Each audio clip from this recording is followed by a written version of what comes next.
ہم سب کبھی نہ کبھی غیر معمولی واقعات سے حیران رہ جاتے ہیں، جیسے پانی پر چلنا، چند روٹیوں اور مچھلیوں سے ہزاروں لوگوں کو کھانا کھلا دینا، مردوں کو زندہ کر دینا، خاص عدسوں پتھر کی مدد سے سونے کی تختیوں کا ترجمہ کرنا، اور فرشتوں کا ظاہر ہونا۔ بعض لوگوں کے لیے ایسے غیر معمولی واقعات پر یقین کرنا مشکل ہوتا ہے۔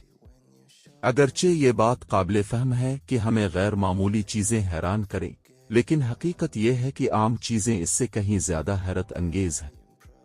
تمام زمانوں اور ابدیت کے سب سے عظیم معجزے، سب سے حیران کن عجائبات اور سب سے غیر معمولی حقیقتیں وہی ہیں جو ہمارے لیے روزمرہ کی بات بن چکی ہے۔ ذران مادہ سے لے کر کائنات کی دور ترین وسعتوں تک، اور ان کے درمیان موجود ہر چیز، حتیٰ کہ زندگی کے تمام عجائبات بھی بے مثال ہے۔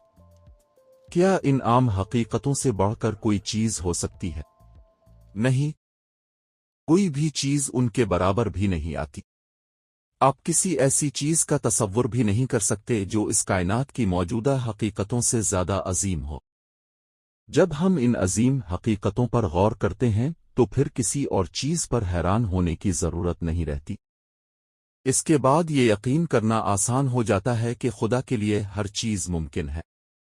ایک سوکھے ہوئے ہاتھ کا شفا پا جانا اتنا حیران کن نہیں جتنا اس ہاتھ کا ابتدا ہی میں وجود میں آنا۔ اگر ہاتھ بنایا جا سکتا ہے تو یقیناً اگر وہ خراب ہو جائے تو اسے ٹھیک بھی کیا جا سکتا ہے۔ اصل معجزہ اس کی شفا نہیں بلکہ اس کی تخلیق ہے۔ اسی طرح مردے کا دوبارہ زندہ ہونا بھی اتنا حیرت انگیز نہیں جتنا ایک نئی زندگی کا جنم لینا۔ سب سے بڑا معجزہ یہ نہیں کہ جو زندگی پہلے موجود تھی وہ واپس آ جائے، بلکہ یہ ہے کہ زندگی پہلی بار وجود میں آتی ہے۔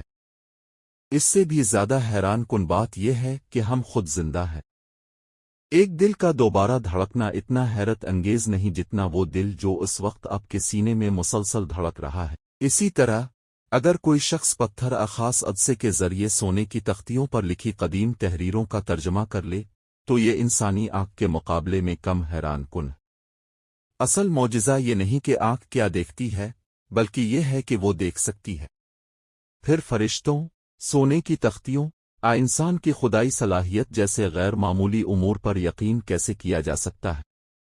بہت آسان۔ اپنے ارد گرد نظر دوڑائیں، کائنات کے حیرت انگیز نظام پر غور کریں اور یقین لے آئیں۔